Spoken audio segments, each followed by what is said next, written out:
The bandits are our brothers. We must not allow the Nigerian army to kill them. The US military, Nigerian military, they cannot defeat Boko Haram. We must also negotiate with them. Sheikh Gumi, who made this statement, is in Turkey. Sheikh Gumi, as of today, Monday, 10th of November 2025, is in Turkey. After making all these statements and others, he had left Nigeria and is currently in Turkey. But today, the northern youths who protested against Donald Trump, they are still in the north. Every protest against US government in Kano over the weekend, they are still where they are currently are. Sheikh Gumi has found his way to Turkey. Now, listen to me. Check your screen there. Look at the statements that Sheikh Gumi is making, has made in this country. And he always goes scot-free. The other time, I told my viewers, who are the people that are backing Sheikh Gumi up? Who are the people? And this man was a former military man in Nigeria. Even his own son, Sheikh Gumi's son, graduated from the NDA, Nigeria's Defense Academy. But look at the kind of person that Sheikh Gumi is turning out to be in this country. Let us begin this program properly.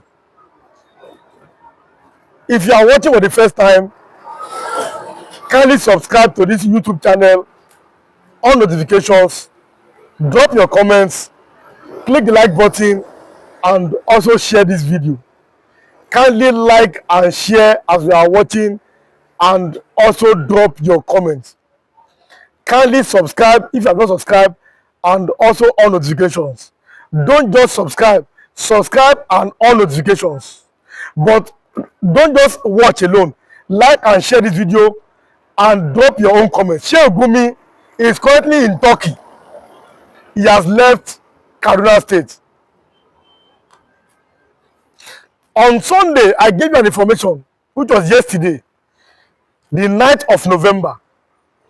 Yoruba Union, they uploaded Donald Trump on the proposed ban on Miyeti Allah.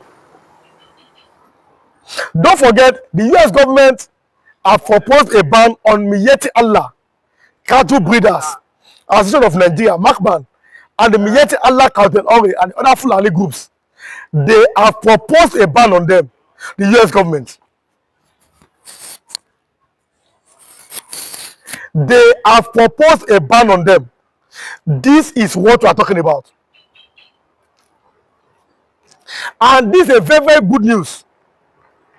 So the Yoruba Union has backed the US government. They also said these S-men, they have destroyed many lives and properties. Many farmers cannot go to the farm. And they listed the states of Ogun, Oyo, Osun, Ondo, Ekiti, Kogi, and Kwara states. 7 states where the S-men have run ragged in the southwestern, the Yoruba part of Nigeria.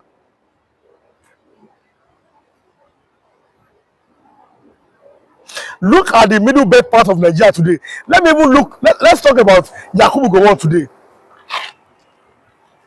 Yakubu Gowon, he fought for one Nigeria. After what happened in the Abu Yakut and everything, he came back.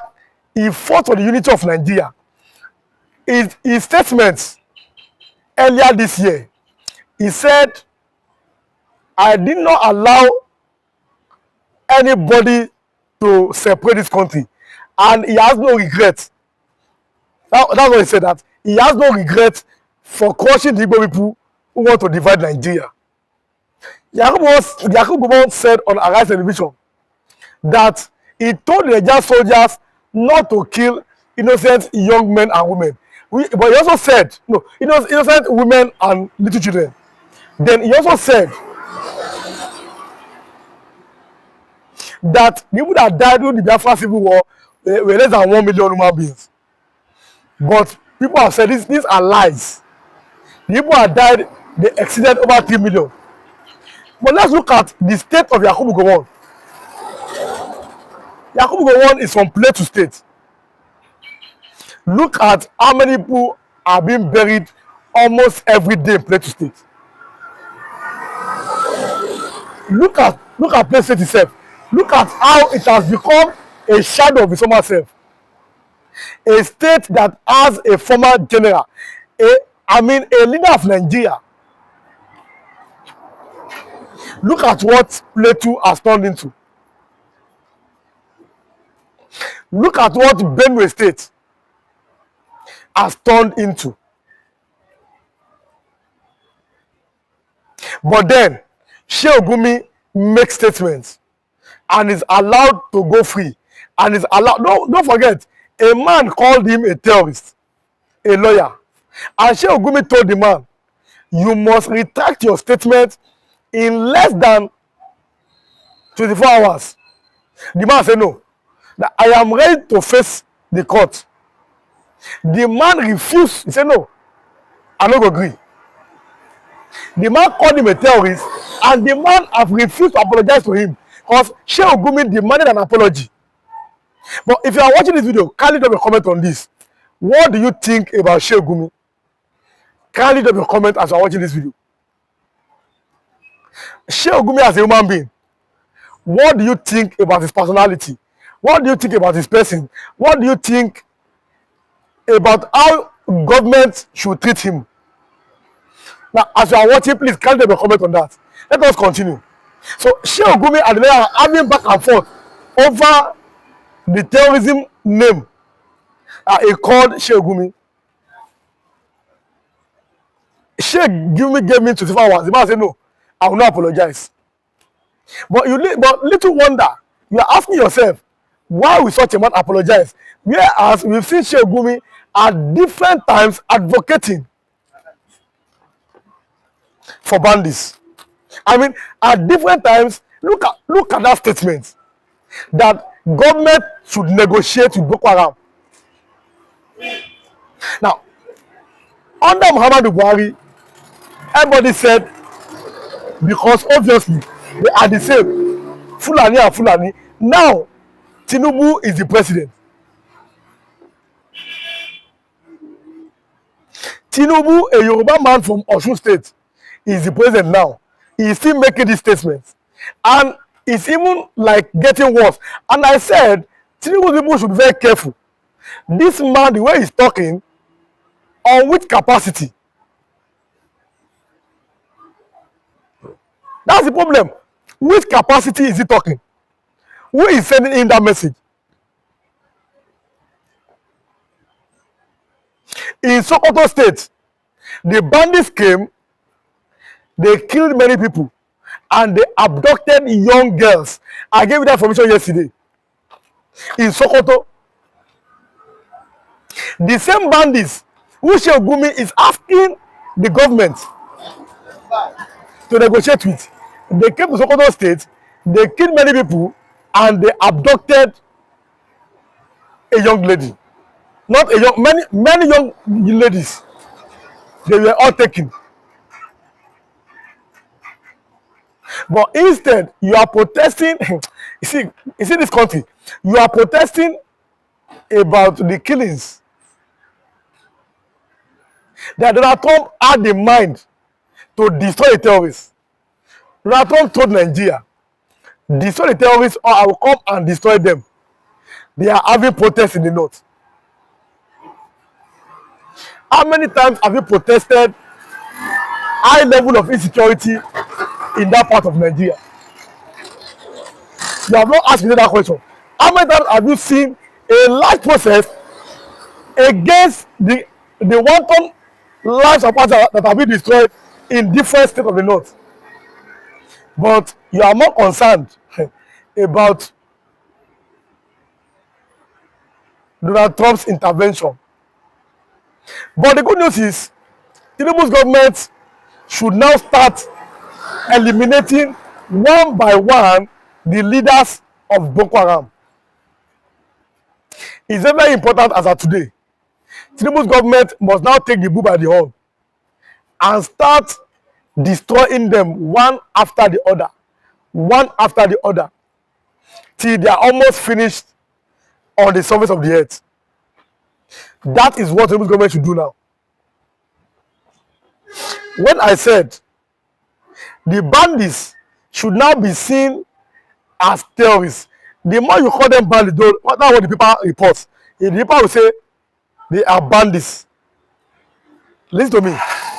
If you Nigeria newspaper, they will say they are bandits.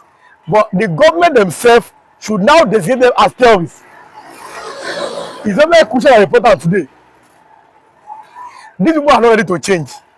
And they cannot change. Look at how many peace negotiations. Look at how many peace deals. What has changed? The bandits will never change. The bandits will never change. They are not ready,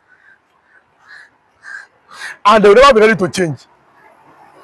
This is what we're talking about. So let's see, listen to me. Even on the issue of one Nigeria,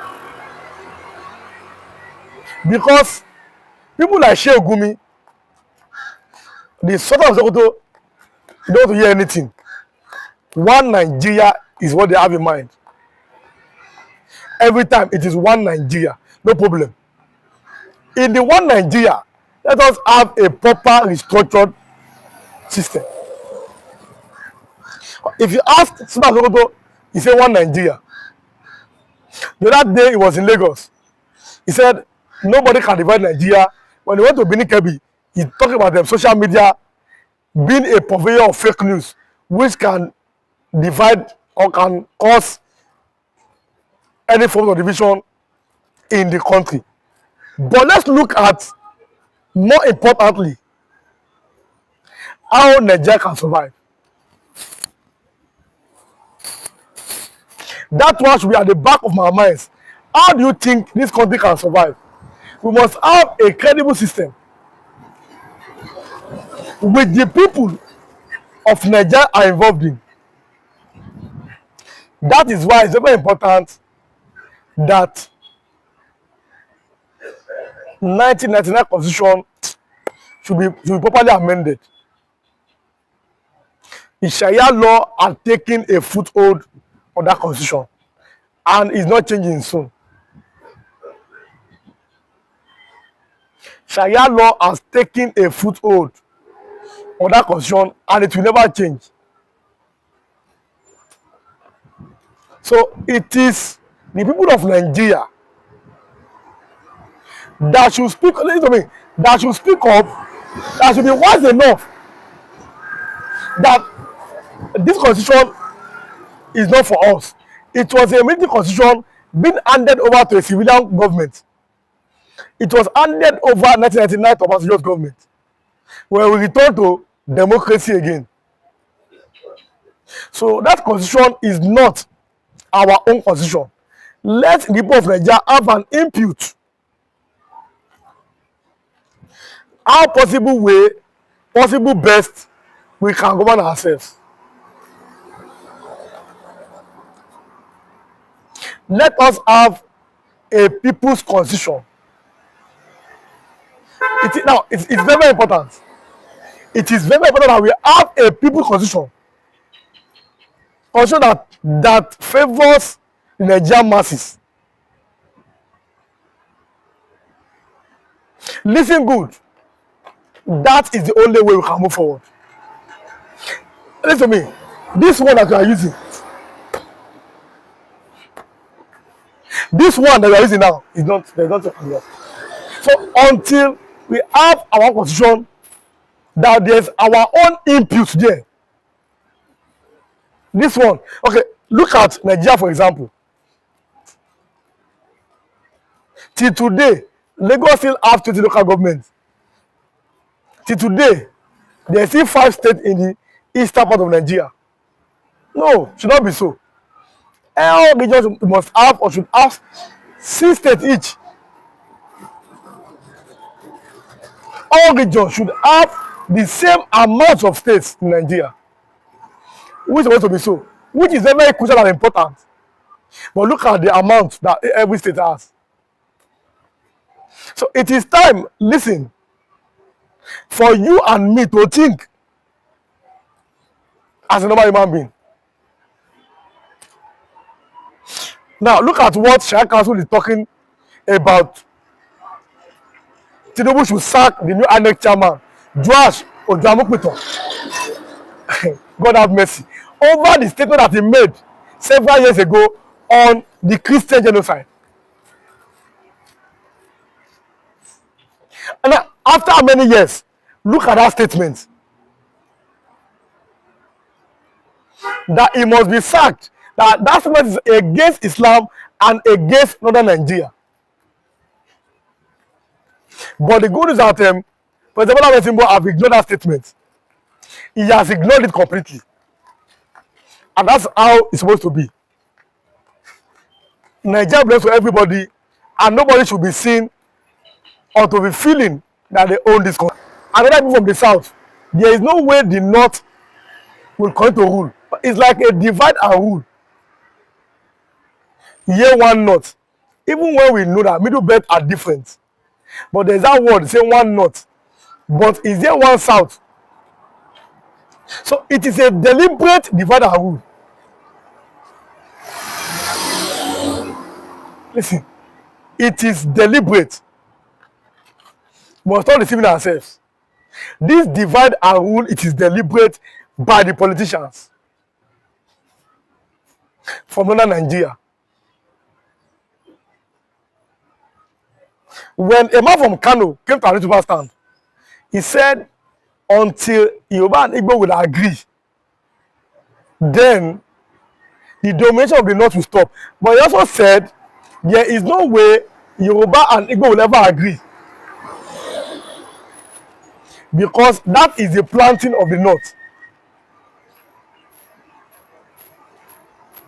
So, for President Bola Tinubu not to have answered this useless statement coming from the Sharia Council is a welcome development. A very, very welcome development.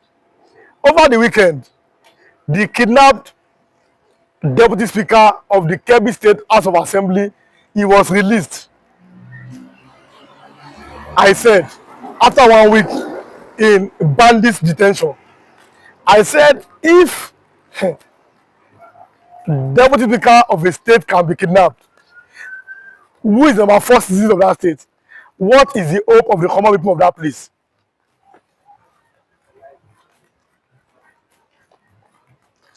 Listen to me.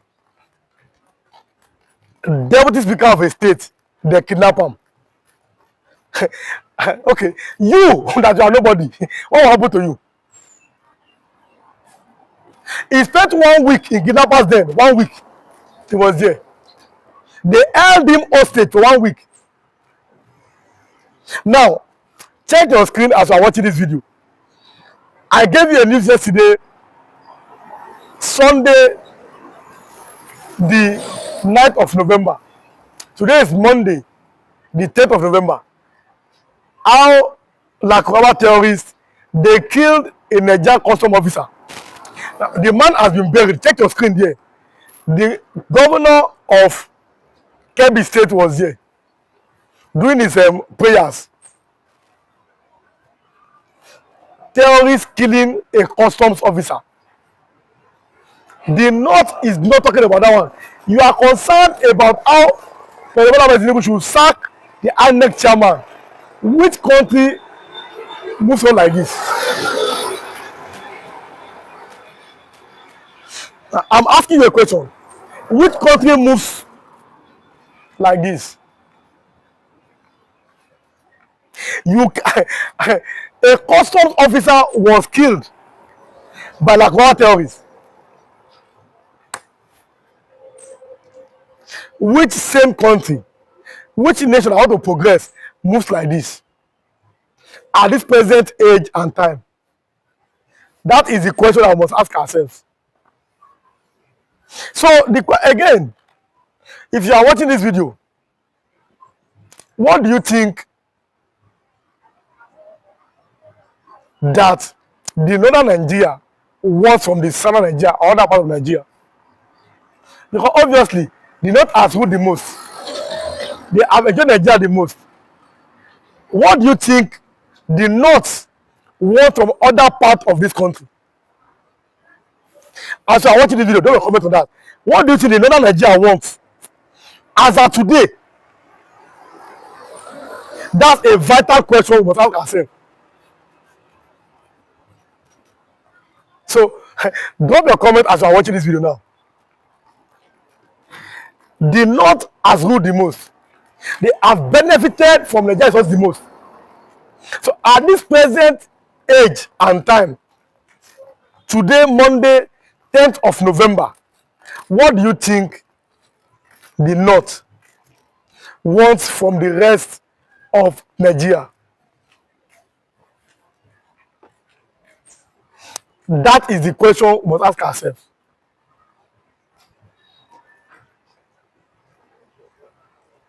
It's very, very vital and crucial. Now listen, Sheikh Gumi is in Turkey.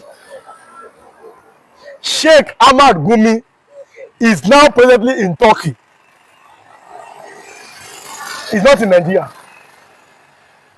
After all the statements that he has made concerning the issue of terrorism, concerning the issue of banditry, talking about negotiating with Boko Haram, and all these statements, Sheikh Ahmad Gumi is in Turkey. He has left Nigeria to Turkey. And then you, God have mercy. Look at how this man speaks. Look at the way he behaves. And all these things that he has done, he seems to go scot-free. Now, I'm asking you a question. How do we reconcile these things? You see the way he speaks, you see the way he behaves. God have mercy. Finally, an end has come to the issue of banditry in Nigeria. Finally, there is hope. Finally, a serious government has come out to speak and address the issue of banditry. The President of the United States has threatened to invade Nigeria with military if the Nigerian government fails to put an end to this issue of banditry. He threatened. He said he has told, as you can see in this picture, he has told the Department of War of the United States Army to get ready to invade Nigeria, to invade the north, and to invade the hideout of the bandits yesterday. That if President Bola Ahmed Tinubu does not put an end to these crimes happening across every nook of the country, and that if the government does not stop this issue of negotiating with bandits, that the US will take it upon themselves to invade the country and buy all the bandits. And even yesterday, President Bola Ahmed Tinubu himself said he's ready to work with the US government. Power pass power. Power pass power. So yesterday also, Donald Trump came out and said that he will cut all the aid, all the loan he has been giving to Nigeria, because he cannot sit down and give loan to Nigerian government while indirectly Christians are being persecuted. Christians are being fired on a daily basis, and yet the Nigerian government is not coming out to address the issue. And yet the same Nigerian government is not protecting the interests of Christians, as already said by President J. Trump. So now the matter is that the US Department of War, they are ready.